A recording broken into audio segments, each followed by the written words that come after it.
ഞങ്ങൾ ഇന്നലെ ഫ്ലൈറ്റിൽ വെച്ച് ഒരു പെണ്ണിനെ കണ്ടു, ഒരു എയറോസ്റ്റസ്, ഒരു മാലാക. അവൾ ശരിക്കും ആ ഫ്ലൈറ്റിലുണ്ടായിരുന്ന എല്ലാവരെയും ഞെട്ടിച്ചു. നമസ്കാരം, എല്ലാ മണിയാത്രക്കാർക്കും എയർ ബിസിനസ്സിലേക്ക് സ്വാഗതം. വിശ്വസിക്കുന്നു നിങ്ങളിൽ നിന്ന് കുറച്ച് സമയം എടുക്കുന്നതിൽ തെറ്റില്ല എന്ന്. It's been almost 7 years I'm working with Air Express, but this is the first time my parents are traveling alone with me. നമ്മുടെ മാതാപിതാക്കള് ഏറ്റവും കൂടുതൽ സന്തോഷിച്ച് കാണുന്നത് മക്കള് വിജയിച്ച് കാണുമ്പോഴാണ് അല്ലെ?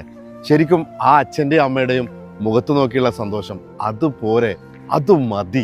ഞാൻ ഈ പറയുന്ന മാലാഖയെ ഒന്ന് സൂക്ഷിച്ചൊന്ന് നോക്കിയേ, എവിടെയോ കണ്ട പോലെ അല്ലെ? മലയാളികൾക്ക് 2 റസിയമാരെയാണ് ശരിക്കും നന്നായിട്ട് അറിയാം. ഒന്ന് നമ്മുടെ ക്ലാസ്മേറ്റ് സിനിമയിലെ റസിയ, പിന്നെ MIT മൂസ എന്ന സീരീസിലെ പാത്തുവിൻ്റെയും മൂസയുടെയും മകളായ റസിയ. എവിടെയോ കണ്ട പോലെ ഉണ്ടോ? അതെ, ആ റസിയയാണ് ഈ അഞ്ജു. ഒരേ സമയം പല കഥാപാത്രങ്ങളായി മനുഷ്യര് നമ്മുടെ മുമ്പിൽ അവതരിക്കുന്നു. ഉയരങ്ങളിൽ നിന്ന് ഉയരങ്ങളിലേക്ക് പറക്കാൻ അഞ്ജുവിന് സാധിക്കട്ടെ. എല്ലാ മാതാപിതാക്കളുടെ ആഗ്രഹങ്ങളും നിറവേറ്റാൻ നമ്മുടെയൊക്കെ മക്കൾക്കും സാധിക്കട്ടെ.